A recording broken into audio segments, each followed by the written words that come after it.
Et bonjour à tous, c'est Atchoum et bienvenue dans ce 26e épisode d'Empire Patton Puzzle. Dans cet épisode, on va commencer à traiter plus en profondeur les problématiques de défense et en particulier, on va regarder comment on choisit un bon tank. Donc je ferai par la suite une autre vidéo, je pense que ça tiendra en une vidéo, qui traitera les flancs et les arrières, comment les choisir également. Euh, donc voilà. Donc déjà, pourquoi est-ce qu'on va parler en premier du tank? Le tank, c'est la pièce maîtresse d'une défense. Tout simplement parce que c'est la pièce, c'est le héros qui va le plus prendre des tuiles et du coup qui va non seulement prendre le plus de dégâts, mais avoir le plus de chances de faire son pouvoir. Donc pourquoi est-ce que c'est celui qui prend le plus de tuiles? Il y a 3 rangées de tuiles devant lui, et si on y réfléchit un peu, le seul moyen qu'on a en attaque de ne pas toucher le tank adverse, c'est de faire des lignes verticales sur les côtés.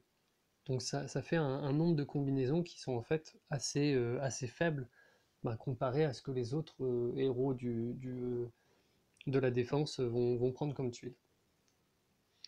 Donc c'est pour ça qu'il est très important de bien choisir sa défense et de bien choisir son tank. D'ailleurs, une défense, ça se crée plus en choisissant son tank et en construisant autour du tank, plutôt que d'abord. Alors, il y a quelques exceptions, parce que par exemple, des héros comme Mère Noël ou ce genre de choses ne vont pas être utilisés en tank et vont être importants dans la construction d'une défense. Mais en règle générale, on choisit son tank et on construit autour.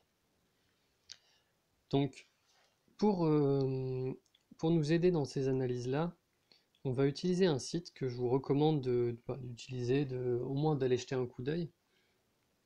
Donc, c'est un site qui nous permet de choisir des héros. Alors, soit vous pouvez construire votre défense et regarder la consistance de vos défenses, donc on va voir comment par la suite, est-ce que c'est une bonne défense ou pas. Soit vous pouvez par exemple vous demander, moi j'ai, je sais pas, j'ai Buddy, j'ai Boril, j'ai, je sais pas, on va prendre qui? On va rester sur des 4 étoiles, hein. J'ai Kashrek, j'ai, allez, on va prendre Proté et Mélandor, je l'ai vu, voilà Mélandor. Parmi ces héros, lequel je vais utiliser en tank? Ça peut être une question qu'on se pose. Donc je fais Submit, et là j'arrive sur ce tableau. Alors qu'est-ce que me montre ce tableau? Le premier tableau là, celui qui commence par grade, c'est un tableau qui va reprendre la classification des héros qui a été fait par 7DD. Donc 7DD, notamment un joueur qui s'appelle Encore, a créé un tableau répertoriant tous les héros du jeu avec un grade attribué en attaque, en défense, contre les titans. C'est un grade quand un héros est très fort, ça va être du A+, et quand un héros est très faible, ça va être du D. Donc, euh, donc en général, c'est intéressant. Après, ça reste quelque chose de subjectif, mais bon, quelque part, tout est subjectif, hein, même dans ce que. Enfin, j'ai beau essayer d'être le plus objectif possible, hein, on comprend bien que les analyses du jeu, c'est forcément subjectif. Donc voilà, ça c'est un grade qui peut vous dire, ben tiens, est-ce que mon héros est bien ou pas. Mais bon, voilà, par exemple, Boril est un héros qui est classé C. Pourtant, je pense que c'est un héros qui est pas dégueulasse. Donc voilà. Alors ensuite, deuxième tableau, ce qui s'appelle le Razor's Age, c'est en gros les statistiques du héros, le classement du héros par statistique dans le jeu. Donc là, ce qu'il faut lire, c'est que Buddy, ah oui, alors, au niveau statistique, hein, ce qu'ils appellent power, c'est la puissance. Ça, à la limite, c'est le truc qu'il faut pas regarder. Je trouve que la puissance, ça veut rien dire dans le jeu. Ensuite, il y a attaque, défense, santé, enfin point de vie. Ce qu'ils ont appelé AP, c'est une combinaison de l'attaque et du power. Et ce qu'ils ont appelé DH, c'est la combinaison de la défense et des points de vie. Donc en gros, donc moi ce que je regarde dans ce tableau, c'est attaque, défense, points de vie et à la limite DH. Surtout dans les problématiques de choix de tank, je trouve que DH est un bon indice, un bon indicateur. Et du coup, comment est-ce que je lis là, par exemple, pour Buddy? Ce que je lis de Buddy, c'est que par exemple, il a la 40e attaque parmi les 4 étoiles du jeu, la 88e, enfin, tout nombre d'étoiles confondues. Donc il est la 88e attaque du jeu. La 5e défense des 4 étoiles, 41e du jeu. La première, enfin le ratio en fait, enfin le ratio, la combinaison attaque-défense, pardon, défense point de vie, la meilleure parmi les 4 étoiles. Donc ouais, c'est vrai que 690, 1323 pour un 4 étoiles, c'est quand même c'est assez badass, hein. Donc voilà, au niveau de sa stat, DH, il est assez fort. Ensuite, les deux derniers tableaux vont énormément nous aider pour le choix de tank. C'est ce qu'ils appellent le leaderboard, donc en gros le top 100 actuel. Donc ce qu'il faut lire pour Buddy, c'est que il apparaît deux fois, donc dans le top 100 actuel le jour J, au moment où je fais la recherche, il apparaît deux fois dans des défenses du top 100, une fois au centre, une fois en flanc, et ce qui le place à la 46e place des tanks. Donc en gros le tank, le numéro 1, c'est celui qui est le plus utilisé, c'est-à-dire c'est celui qui est le plus présent dans le top 100 au centre, et 81e et 76e en top 100. Et ensuite on a ce qu'on appelle, pardon, 76e en flanc. Et ensuite on a ce qu'on appelle le cumulative leaderboard, qui est en fait donc le current leaderboard c'est un instant T et le cumulatif bah, ça va se cumuler. Alors je sais plus exactement, je sais plus si c'est écrit quelque part, mais le cumulatif c'est sur plusieurs, alors plusieurs jours hein, il me semble même. Euh, ouais, après 4 fois sur plusieurs jours, c'est peut-être plutôt sur plusieurs heures ou alors sur un jour ou ce genre de choses. En tout cas, c'est sur des statistiques sur un plus grand nombre sur un plus gros laps de temps qui permettent du coup d'avoir comment dire, des tendances un peu plus marquées et du coup meilleures à analyser. Donc là, par exemple, si je devais choisir un tank parmi ces 5 là, donc déjà je peux instantanément dégager Proté et Mélandor. Donc Proté et Mélandor. Ah tiens, Mélandor est apparu une fois dans le top 100. Ok. Bon, il est apparu une fois en tank dans le top 100. C'est assez rigolo. Mais bon, en tout cas, au niveau des DH de Proté et de Mélandor, ils sont quand même pas ouf, hein. Alors que Kashrek, Boril et Buddy sont tous les trois dans le top 10. Donc, donc ça déjà, ça va nous donner un indicateur. Alors, ça va pas donner totalement l'intégralité de l'indicateur pour choisir son tank. Le DH, par exemple, Mère Noël a un très bon DH et pourtant Mère Noël n'est pas utilisé en tank. Donc on va voir un petit peu après, on va aller un petit peu plus en profondeur sur l'importance de la CS en fait. Donc là, si on prend purement d'un point de vue statistique, c'est Buddy qui est en tête sur, sur comment dire, sur le choix de tank par rapport aux statistiques. Par contre, il est apparu qu'une fois dans le top 100, alors qu'un Boril est apparu 3 fois et un Kashrek est apparu 5 fois. Donc voilà, donc là on se dit qu'il y a sûrement un truc, il y a sûrement un truc derrière. Et effectivement, dans tous les cas, là ça va être d'un point de vue de la CS que ça va faire la différence, hein. Buddy, il n'a d'effet que sur 3 personnes, alors que Boril, a d'effet que sur 3 personnes de sa team, mais par contre son renvoi de dégâts va bien impacter l'ensemble de la team adverse et ralentir globalement la progression dans le raid. Et Cacherek, c'est pareil, hein, c'est un petit soin, c'est une défense contre la couleur opposée. Le principe de Cacherek, c'est que sa CS empêche l'adversaire de bien utiliser ses rouges, alors que, vu qu'il y a un tank rouge, on est normalement, dans la logique, on va apporter du rouge au raid. En fait, c'est que ça crée une contradiction en fait dans les choix de l'attaquant. Et c'est pour ça que Cacherek est un bon tank en fait. C'est que du coup, soit les gens se disent ah ouais, mais Cacherek va mettre une résistance contre le rouge, donc je vais pas mettre trop de rouge. Mais du coup, ils sont pas efficaces contre Cacherek et ils vont avoir du mal à le tuer. Donc ça va faire traîner le raid en longueur. Et plus les raids traînent en longueur, plus c'est à l'avantage de la défense en général. C'est plus punitif en fait.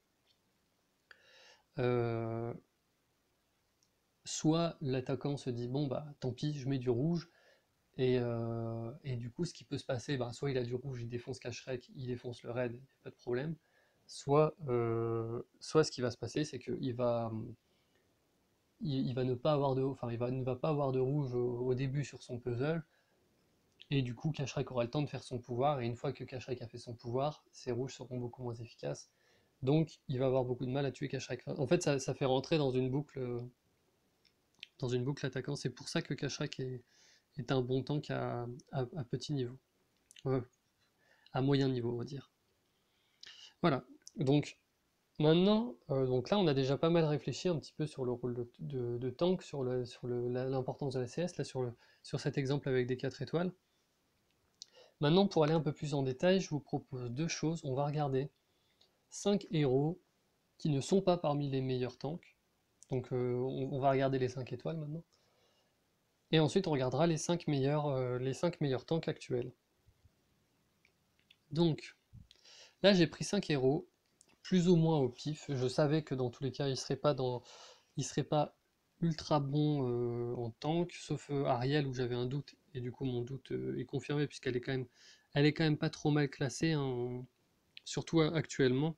Là actuellement il y a quand même pas mal de Ariel, mais bon, sur le cumulatif par contre elle est pas très bien classée, donc ça prouve que c'est pas forcément un choix prioritaire. Donc. Donc là j'ai choisi Ariel, Aslar, Grégorion, Kiona, Léonidas. Euh, Ce qu'il faut en fait, là ce qu'on va essayer enfin ce à quoi on va essayer de réfléchir, c'est pourquoi ces 5 héros ne sont pas des super tanks. Déjà, point commun de tous les héros, on va regarder la stat DH. La stat DH, il n'y en a aucun qui est. Enfin alors, le meilleur à la limite c'est Grégorion, qui a quand même des stats défensifs pas trop dégueulasses. Il est donc 31e. Kyoda 39e. Et globalement, la stat DH, quand même, c'est un bon point de départ. Ça veut dire que, vu que le tank, c'est celui qui prend le plus de tuiles, il faut forcément qu'il ait la capacité de tanker ces tuiles. Donc Aslar, qui pourtant a un pouvoir qui est très game breaker, hein, qui va mettre l'attaquant dans une position très inconfortable, on ne va pas l'utiliser en tank, ou alors en tout cas on ne va pas l'utiliser prioritairement en tank, sauf si on n'a pas le choix. Il y a des fois où on n'a pas le choix, on le met. Mais voilà, il n'est pas prioritaire parce que ses stats défensives sont trop faibles, donc il va sûrement pas pouvoir tanker assez de tuiles. Pourquoi Ariel est meilleure? Bah, Ariel, on voit qu'elle a un DH supérieur, hein. Euh, et en plus de ça, on sait au niveau de la CS, Ariel elle a une CS qui impacte toute sa team, qui augmente la mana, donc nécessairement ça va avoir aussi un impact assez fort sur les raids. Petite aparté, hein, j'ai toujours dit que j'aimais pas trop les soigneurs en défense, surtout en tank. Ben, c'est un peu à tempérer ce propos-là, parce que ça dépend de ce que fait le soigneur en fait. Si le soigneur c'était juste un soigneur, c'est sûr que ce serait faux de dire ça. Enfin, ce serait vrai de dire qu'un soigneur en défense, surtout en tank, c'est pas bon, parce on a envie que le soin soit appliqué à un moment où les héros ont besoin d'être soignés.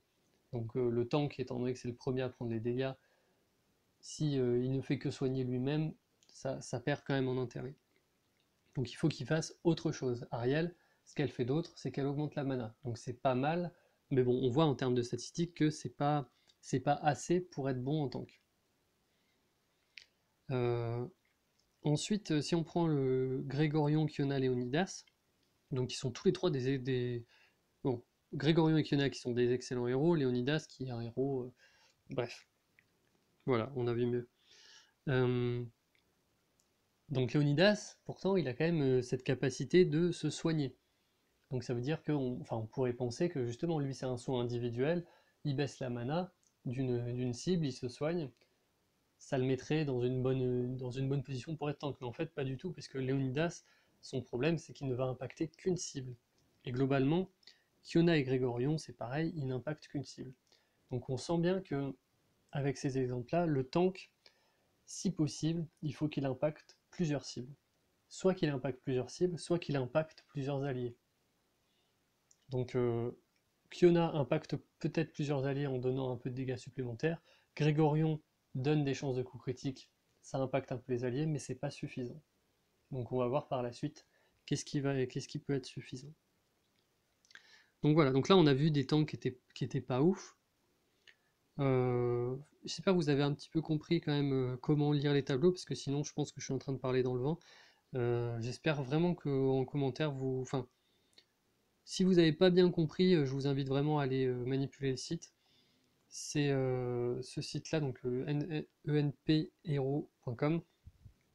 Je vous conseille même de le faire sur... là je suis sur mon téléphone parce que c'est mon seul moyen de me filmer, hein. Mais je vous conseille d'aller voir ça plutôt sur ordinateur, c'est beaucoup plus confortable à la lecture et puis même à l'utilisation, à l'ergonomie du site. Donc voilà. Et maintenant, on va aller voir qui sont les 5 meilleurs tanks du jeu. Et alors, c'est assez marrant parce que dans ma dernière vidéo, j'ai dit que Ursena, c'était pas forcément un héros que j'allais utiliser en tank.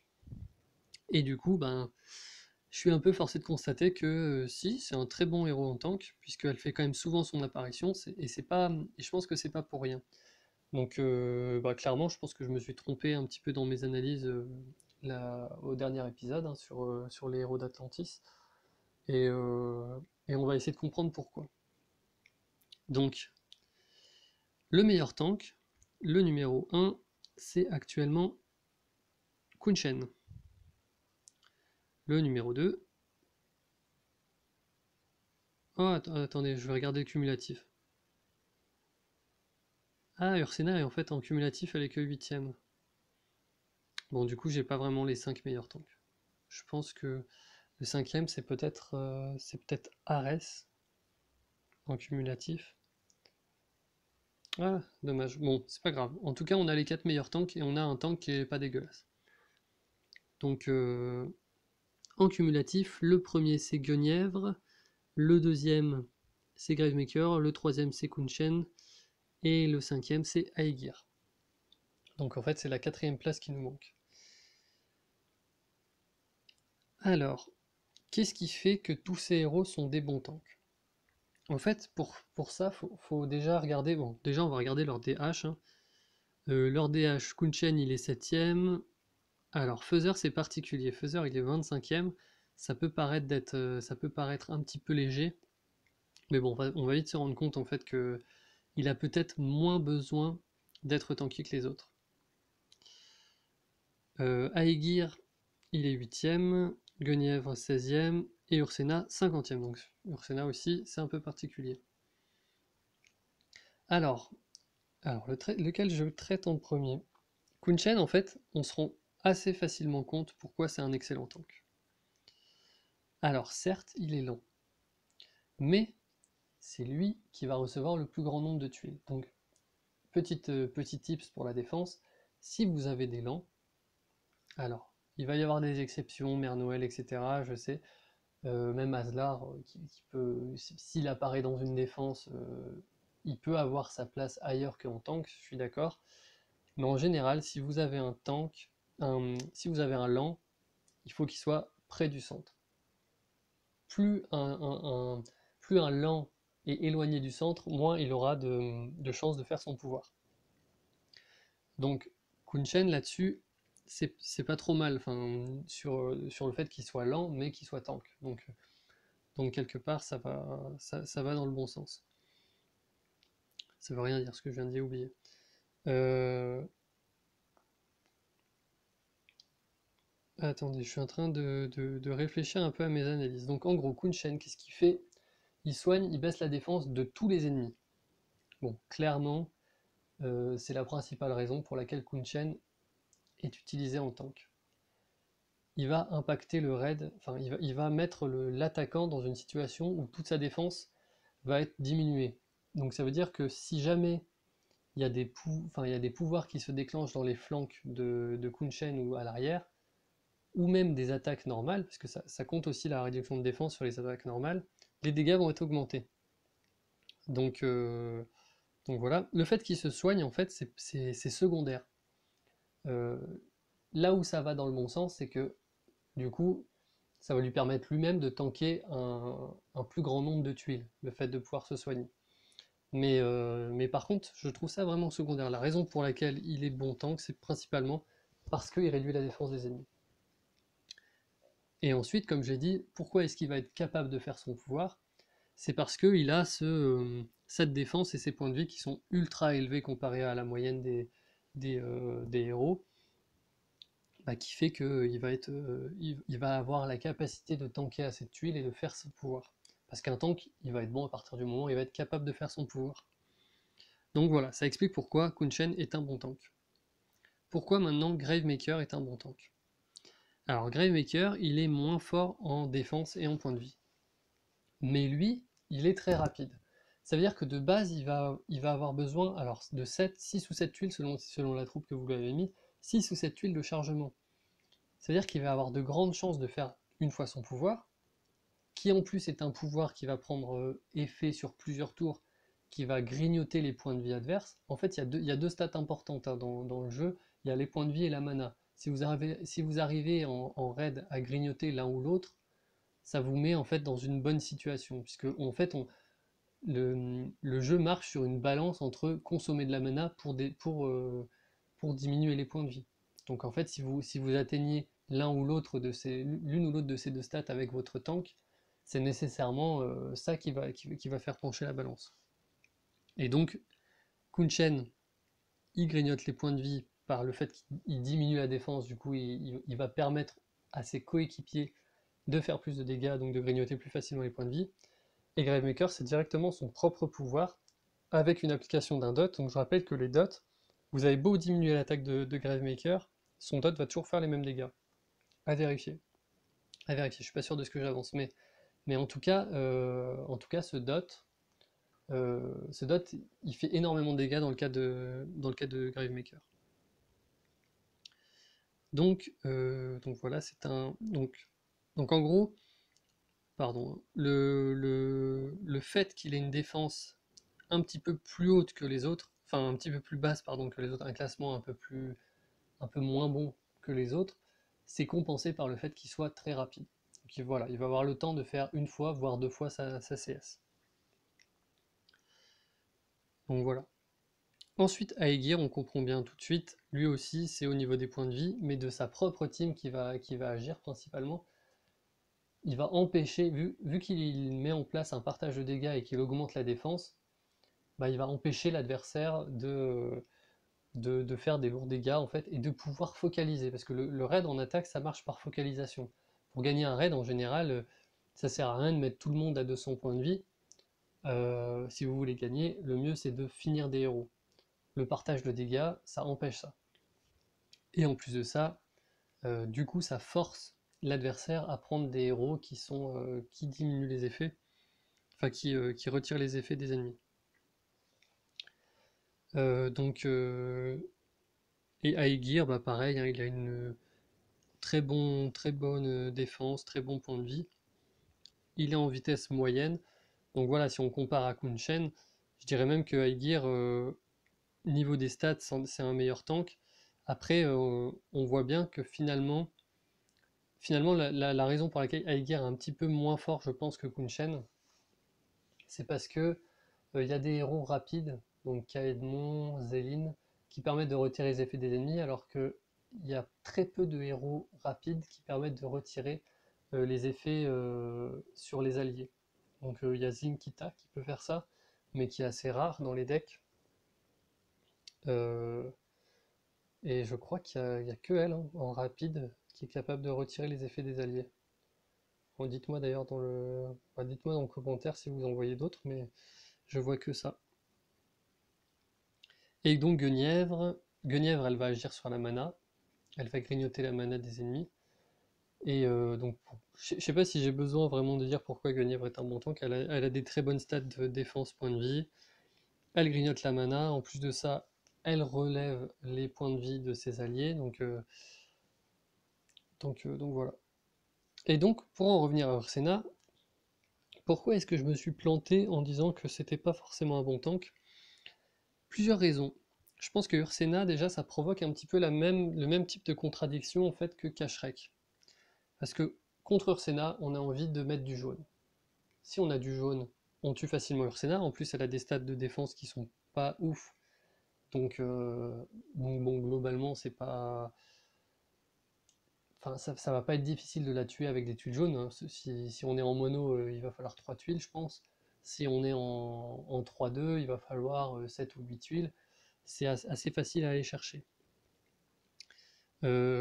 Mais elle crée quand même cette contradiction. À partir du moment où elle fait son pouvoir, on ne peut plus utiliser des pouvoirs jaunes. Et en plus de ça, il n'y a pas dans les jaunes de personnages qui permettent de retirer les effets. Donc ça veut dire que si on veut retirer cet effet-là, il faut prendre du vert, il faut prendre du bleu, il faut prendre voilà, une Sonia, un Caedmon, ce genre de choses. Et en plus de ça, Ursena fait plus de dégâts. Alors là où Ursena est 1000 fois meilleur que Kashrek, bon, d'accord, c'est un 4 étoiles, etc. Bon, Kashrek, qu'est-ce qu'il va faire? Il va se soigner.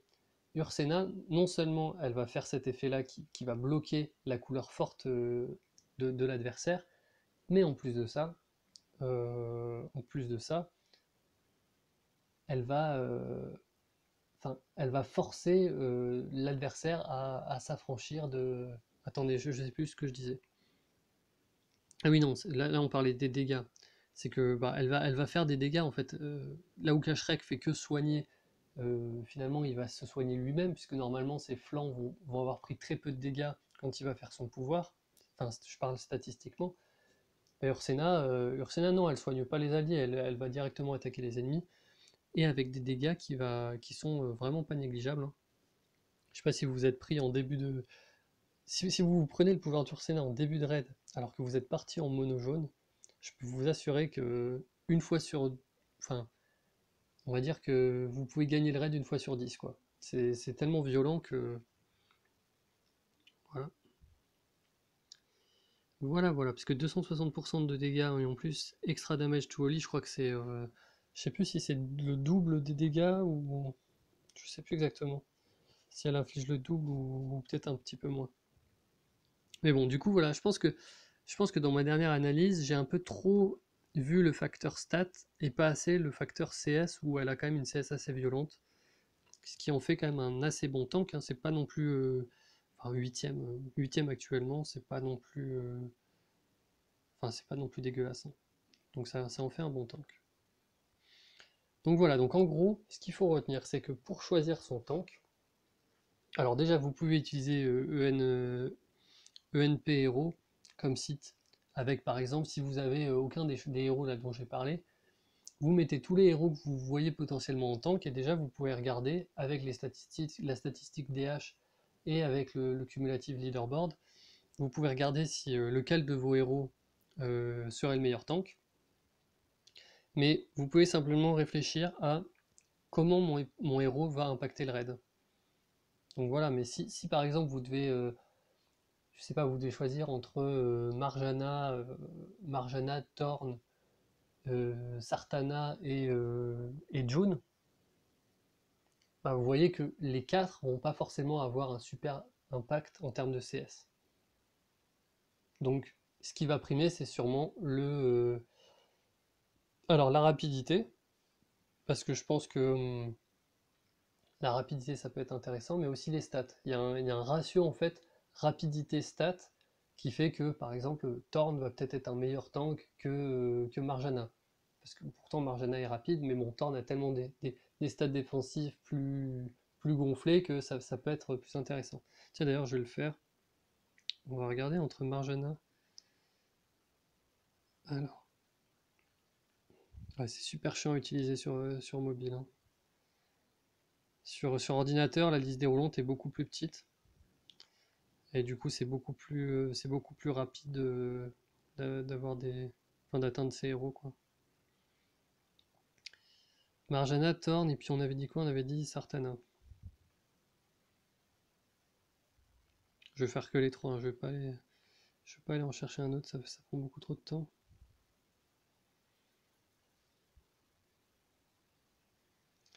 Alors, Marjana, 21, Thorn, 38, et Sartana, 23.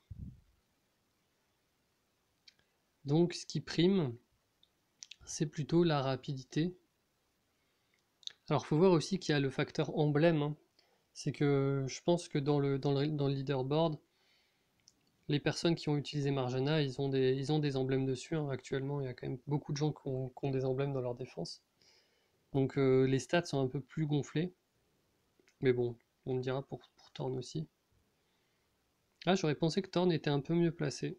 Donc ça veut dire que En gros, ce qu'il faut retenir, c'est que pour les héros qui n'impactent pas vraiment le raid, enfin, dont les CS n'impactent pas vraiment le raid, mais que c'est juste des dégâts, il faut privilégier la rapidité de la mana, je pense. Moi, c'est vrai que j'ai souvent utilisé Marjana comme tank, et après j'étais passé à Thorn de manière à avoir un meilleur enchaînement des couleurs. Parce qu'il y a aussi ça qui compte dans la défense. Euh, c'est que vous allez voir les pièces maîtresses de votre défense. Donc moi par exemple c'était plutôt la Mère Noël, et créer un enchaînement de couleurs qui la rendent plus difficile à cibler. Et donc là, dans le cas où on a Marjana et Thorn, il vaut mieux faire Thorn, Marjana, Mère Noël, plutôt que Marjana, Thorn, Mère Noël. Puisqu'en fait, Marjana tank, ça veut dire qu'on va mettre du bleu. Le bleu va être efficace contre... Enfin, va pas être inefficace en tout cas contre le bleu. Voilà. Donc bon, on sent bien quand même, là, même dans mon discours, hein, je pense que ça peut être assez flou pour certains. C'est pas forcément... des petits compromis, en fait, le choix du temps, qui vont faire... enfin, qui vont aussi être un peu subjectifs. Donc je peux comprendre que c'est pas forcément facile à aborder. J'espère quand même que j'ai réussi à être assez clair et au moins à vous apporter quelques éléments. Ce qu'on peut faire, c'est que je vais faire après la vidéo sur les flancs et les arrières. On va essayer d'avoir à peu près la même logique. Et donc je vais essayer d'aller rechercher dans le leaderboard les meilleurs flancs et les meilleurs arrières. Et puis essayer de refaire la même logique. Mais et peut-être qu'une fois que j'aurai fini la série, je ferai un épisode de réponse aux questions sur ce sujet-là. Donc n'hésitez pas en commentaire à me dire, bah là, je sais pas, t'as dit à tel moment t'as dit un truc, ça me semble pas logique par rapport à ma défense, moi j'ai ça comme défense, machin. Enfin, essayez de me dire un petit peu s'il y a des choses qui vous semblent en contradiction, de manière à créer un petit peu une dynamique de remise en question de ce truc-là, enfin de toutes ces problématiques de défense, parce que je pense que c'est assez important. Euh, donc voilà, après je pense quand même avoir répondu à quelques questions qui m'avaient été posées, en insistant sur le fait que un bon tank, c'est un héros qui a des bonnes stats défensives, et un héros dont la CS va pouvoir impacter de manière conséquente le raid. Voilà. Donc en fait ma vidéo aurait pu durer 1 minute 30 où je dis simplement ça. Voilà, bon allez, en attendant la prochaine vidéo, je vous souhaite un bon jeu, de bien réfléchir, de pourquoi pas aller faire un tour sur NPRO pour voir un petit peu qu'est-ce qu'il en est de votre propre défense, de votre analyse des héros. Et voilà, n'hésitez pas à me faire un petit retour. Allez, bon jeu, ciao!